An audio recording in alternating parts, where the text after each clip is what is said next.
37살의 봄이었습니다. 중고 트럭 한 대가 전부였죠. 새벽 4시에 찬 공기를 가르며 양재동 시장을 누볐습니다. 꽃 한 송이도 허투루 보지 않았고 그 향기가 제 숨이었습니다. 그렇게 30해가 흘렀습니다. 제 손에는 훈장이 남았습니다. 울퉁불퉁하게 굳어버린 마디, 손톱 밑에 베어든 흙의 흔적. 그것이 저 오정숙의 삶이었습니다. 경기도에서 가장 큰 화훼 도매상. 사람들은 저를 성공한 여자라 불렀죠. 하지만 거울 속 제 모습은 그저 지친 노인일 뿐이었습니다. 오늘 제 아들 민준이가 말했습니다. 어머니, 이제 시대가 달라졌어요. 이런 주먹구구식 경영은 안 됩니다. 회의실의 에어컨 바람은 차가웠고 아들의 목소리는 더 차가웠습니다. 말끔한 슈트를 차려입은 아들. 그 곁엔 젊은 컨설턴트들이 차트와 그래프를 내밀고 있었죠. 데이터가 효율을 증명합니다. 어머니는 이제 명예직으로 남으세요. 30해를 바친 제 일터가 한 장의 보고서로 정리되었습니다. 아들의 눈에는 제가 보이지 않았습니다. 그저 치워야 할 과거의 유산일 뿐. 심장이 덜컥 내려앉는 기분이었죠. 저는 아무 대답도 하지 못했습니다. 그저 창밖의 빌딩 숲을 보았죠. 유리창에 비친 제 얼굴이 보였습니다. 눈가에 주름이 깊게 파여 있고 눈동자는 초점을 잃어갔습니다. 30해 동안 꽃만 보느라 정작 제 속이 썩는 건 못 본 걸까요?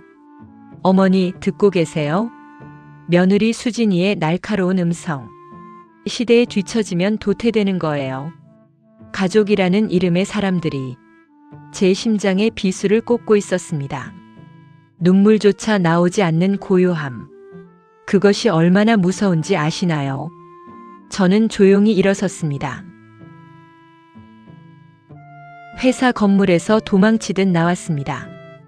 어디로 가는지도 모른 채 무작정 핸들을 잡았습니다. 라디오의 음악 소리조차 버거워 정적 속을 달리고 또 달렸습니다. 경기도 북쪽의 한적한 국도. 그때였습니다. 하늘이 갑자기 빛을 잃더니 빗방울이 유리창을 때렸습니다. 처음엔 툭툭 가볍게 시작하더니 순식간에 앞이 보이지 않았습니다. 와이퍼가 비명을 지르며 움직여도 10m 앞조차 분간이 안 됐습니다. 길을 잃었다는 공포가 밀려왔죠. 마치 제 인생의 마지막 모습처럼 온 세상이 물벽에 갇힌 듯 했습니다.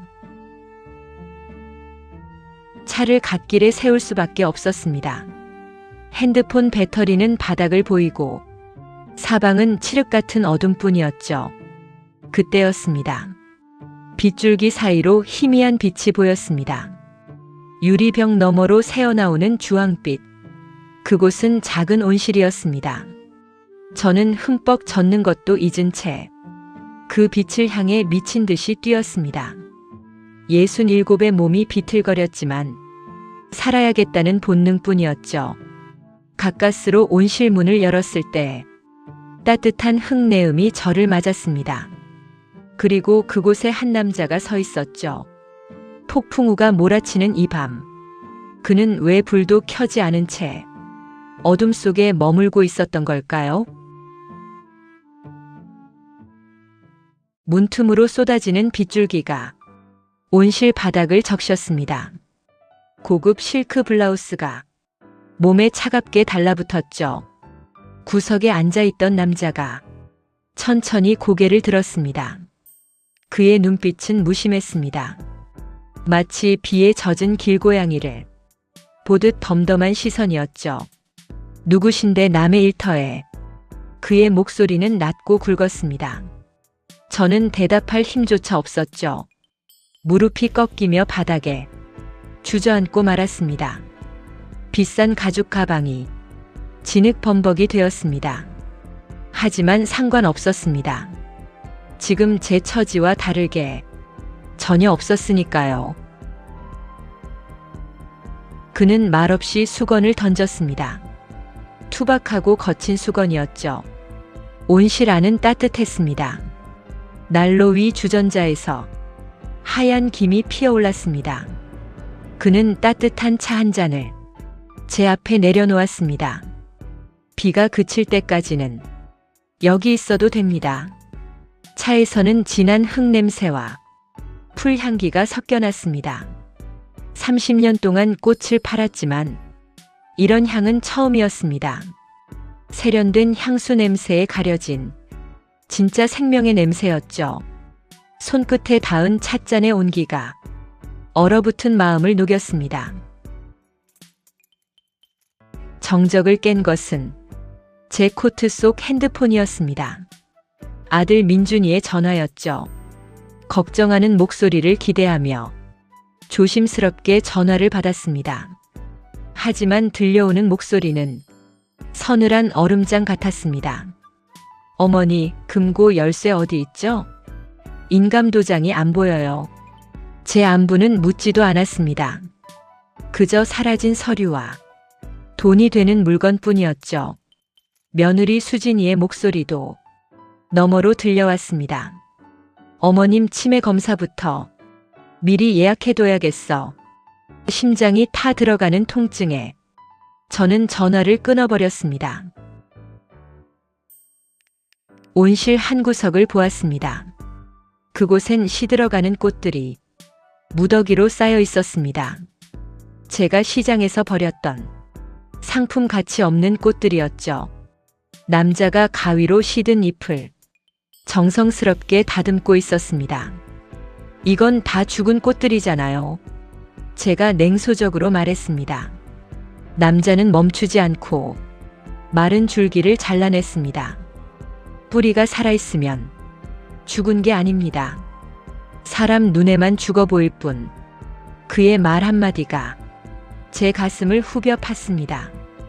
저 꽃들이 마치 저 같아서 자꾸만 눈시울이 뜨거워졌습니다.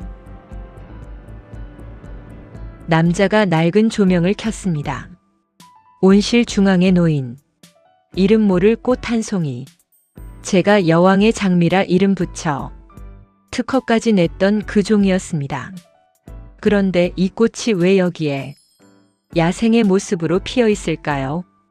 이 꽃을 어떻게 아시죠? 제 목소리가 파르르 떨렸습니다.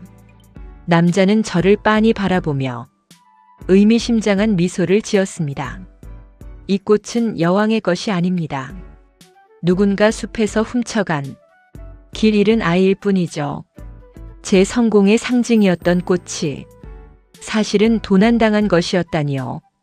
거센 빗줄기 소리 너머로 제 인생이 무너지는 소리가 들리는 것만 같았습니다.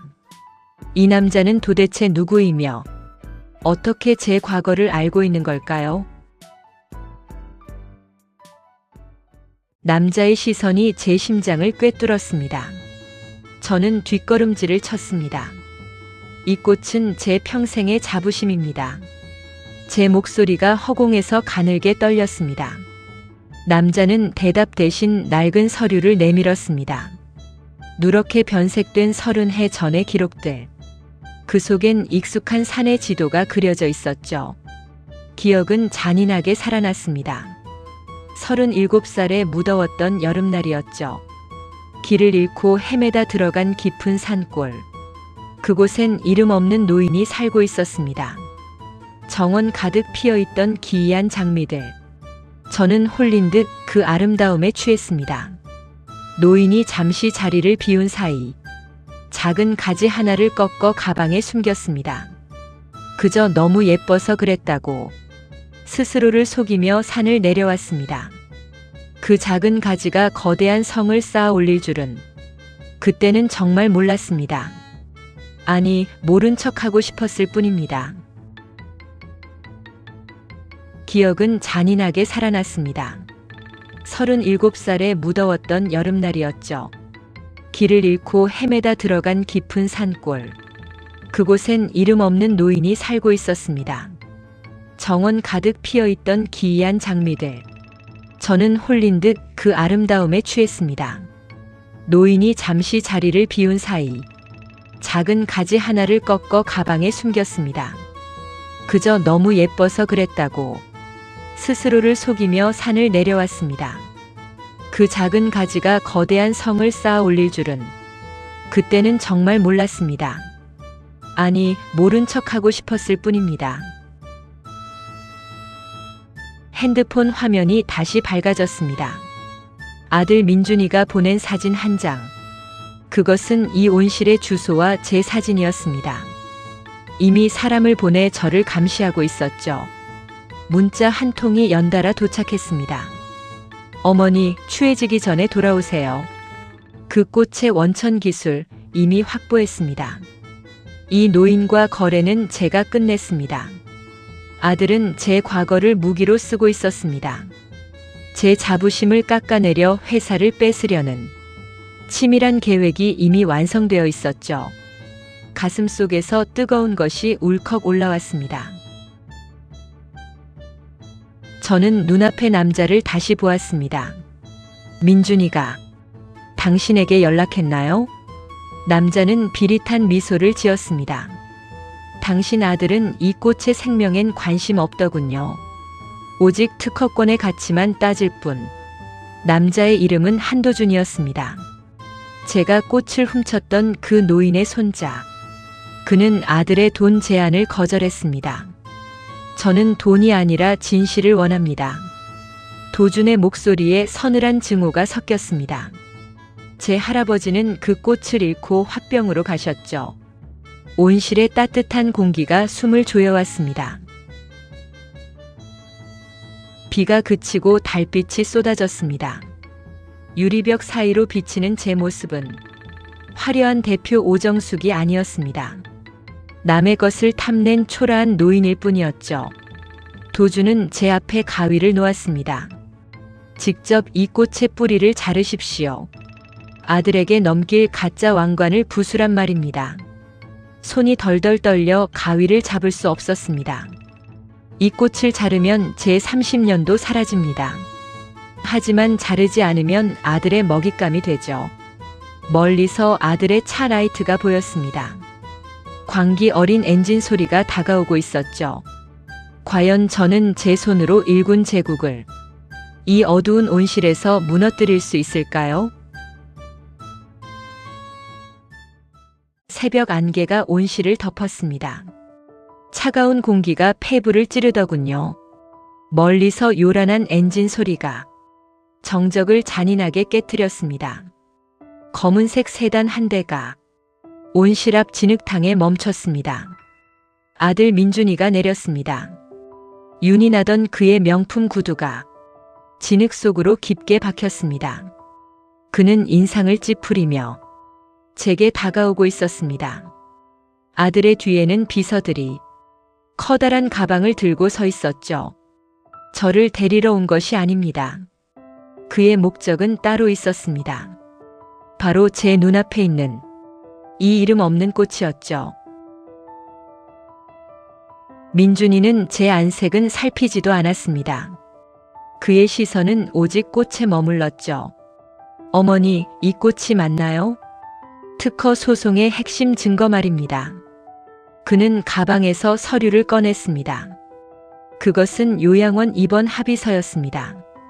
어머니는 심신미약 상태십니다. 이곳에 계셨던 것도 증거가 되죠. 그는 이미 저를 정신질환자로 만들 준비를 끝내놓았습니다. 회사를 독차지하기 위해서라면 어미를 산속에 가두는 것쯤은 그에게 아무 일도 아니었습니다. 사인하세요, 어머니. 그게 우리 모두가 사는 길입니다. 그때 수진이가 차에서 내렸습니다.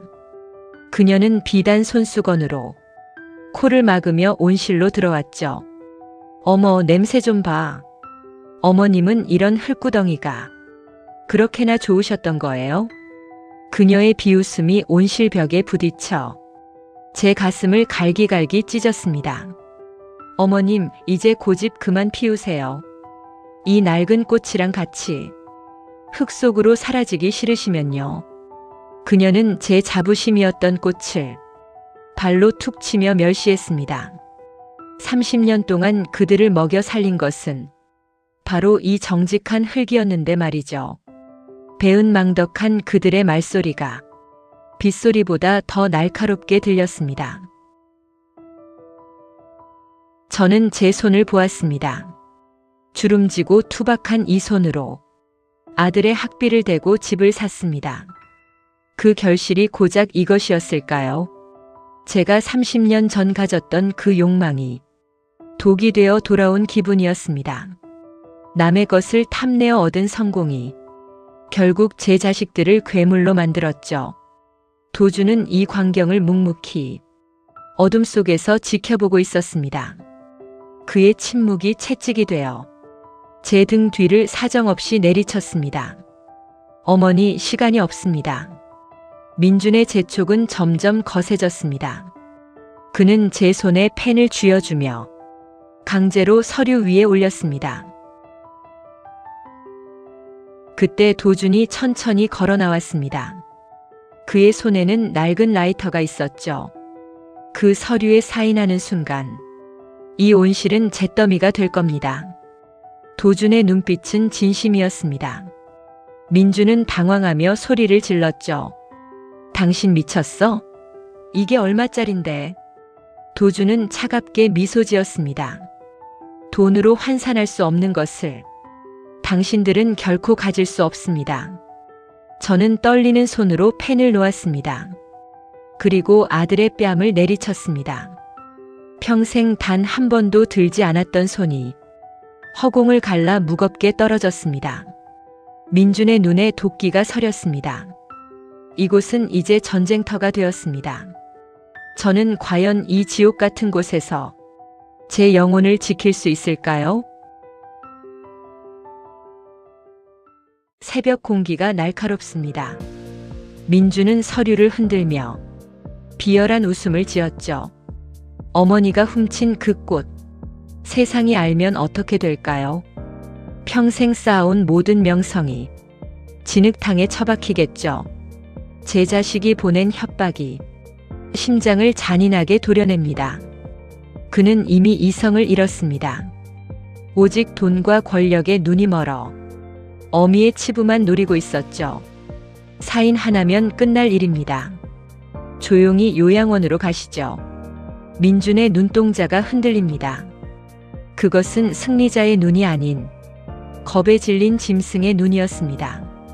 저는 그 눈을 똑바로 보았죠.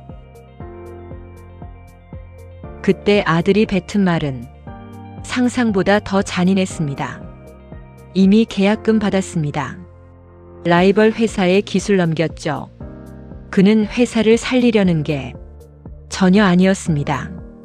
회사를 껍데기만 남겨서 경쟁사에 팔아치울 속셈이었죠. 며느리 수진이 거들었습니다.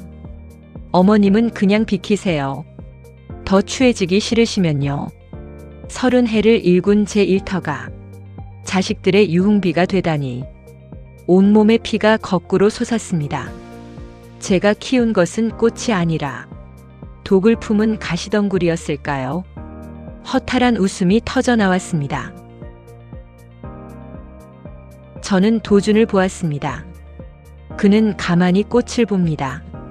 진짜는 변하지 않습니다. 도준이 낮게 은졸였죠. 저는 가위를 다시 잡았습니다. 하지만 뿌리를 자르지 않았죠. 오히려 아들이 내민 서류를 갈기갈기 찢어버렸습니다. 내 명성 가져가라. 도둑이라는 낙인도 받으마. 하지만 이 꽃의 영혼은 너희 같은 괴물은 못 가져가. 저는 도준에게 고개를 숙였습니다. 진심 어린 사죄의 눈물이 흙바닥 위로 떨어졌습니다. 도준은 말없이 문을 열었죠. 가서 당신의 나무를 지키세요. 서울로 가는 길은 맑았습니다. 비에 씻긴 가로수들이 어느 때보다 선명했습니다. 진흙 묻은 구두를 신고 이사회 회의실로 들어섰습니다. 당황하며 일어서는 아들, 비웃음을 흘리는 임원들. 저는 그들의 시선을 뚫고 상석에 천천히 앉았습니다. 창밖에 화려한 빌딩 숲이 아닌 제 손에 박힌 굳은 살을 보았죠. 회의실에 가득한 욕망의 냄새. 그것은 썩은 물냄새였습니다. 저는 조용히 자료를 펼쳤습니다. 그리고 단단하게 말했습니다. 저 오늘 한 가지 물어볼게요. 꽃 직접 만져본 분 계세요? 시장 가서 꽃 냄새 맡아본 분요? 아무도 대답하지 못했습니다. 뿌리를 모르는 사람은 나무를 키울 수 없습니다. 저는 아직 여기 있을 이유가 충분히 있다고 생각합니다. 아들의 얼굴이 일그러집니다. 하지만 제 마음은 평온했죠. 잘못은 바로잡으면 됩니다. 진심은 다시 피어나면 됩니다. 저는 이제 두렵지 않습니다. 흙 묻은 제 손이 세상에서 가장 아름답다는 걸 알기에 이제 새로운 해가 뜹니다. 여러분은 자신의 뿌리를 제대로 지키고 계신가요?